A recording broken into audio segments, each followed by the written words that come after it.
எல்லா குடும்பத்திற்கும் 10,000 ரூபாய் வழங்கப்படும் என்றும், பெண்களுக்கு மாதந்தோறும் 1000 ரூபாய் வழங்குவதை 2000 ரூபாய் வழங்கப்படும் என்றும், மகளிருக்கு தற்போது நகர பேருந்தில் கட்டணம் இல்லாமல் பயணம் செய்கின்றார்கள். இனி அதிமுக ஆட்சிக்கு பிறகு ஆண்களும் கட்டணம் இல்லாமல் நகர பேருந்தில் பயணம் செய்யலாம். வீடு இல்லாத அனைத்து ஏழை குடும்பங்களுக்கும் தரமான வீடு கட்டி தரப்படும். அம்மா இருசக்கர வாகனம் 5 லட்சம் பேர்களுக்கு வழங்கப்படும். ஒவ்வொரு அம்மா இருசக்கர வாகனம் வாங்குவதற்கும் 25,000 ரூபாய் மானியம் வழங்கப்படும். முதியோர் உதவித்தொகை 2,000 ரூபாயை உயர்த்தி வழங்கப்படும். இளைஞர்கள் மாணவர்கள் வங்கியில் வாங்கிய கடன் தள்ளுபடி செய்வதற்குள்ள நடவடிக்கை எடுக்கப்படும்.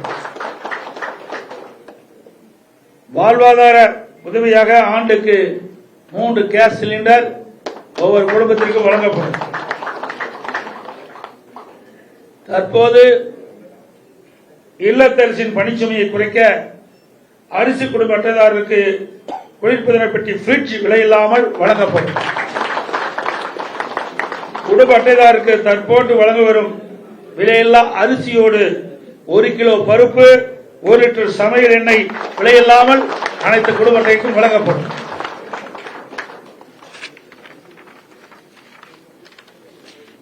மேலும் பொது நிர்வாகம், விவசாயம், நீர்வளம், கால்நடை வளம், தொழில்துறை, மீனவர் நலன், கல்வி, மருத்துவம், தமிழ்மொழி மற்றும் பண்பாடு, மகளிர் நலன், பெண்கள் பாதுகாப்பு, தொழில், சிறு குறு மற்றும் நடுத்தர தொழில்கள், சுற்றுச்சூழல், வனம், சுற்றுலா, இளைஞர் நலன் மற்றும் வேலைவாய்ப்பு, அரசு ஊழியர், காவலர்கள், ஜவுளித்துறை மற்றும் பத்திரிகையாளர் நலன் உட்பட பல தலைப்புகளில் மொத்தம் 297 அறிவிப்புகள் இன்றைய தினம் அனைத்து இந்திய அண்ணா திராவிட முன்னேற்ற கழகத்தின் சார்பாக வெளியிடப்படும் என்ற மகிழ்ச்சியான செய்தி இந்த நேரத்தில் தெரிவித்துக் கொள்கிறேன்.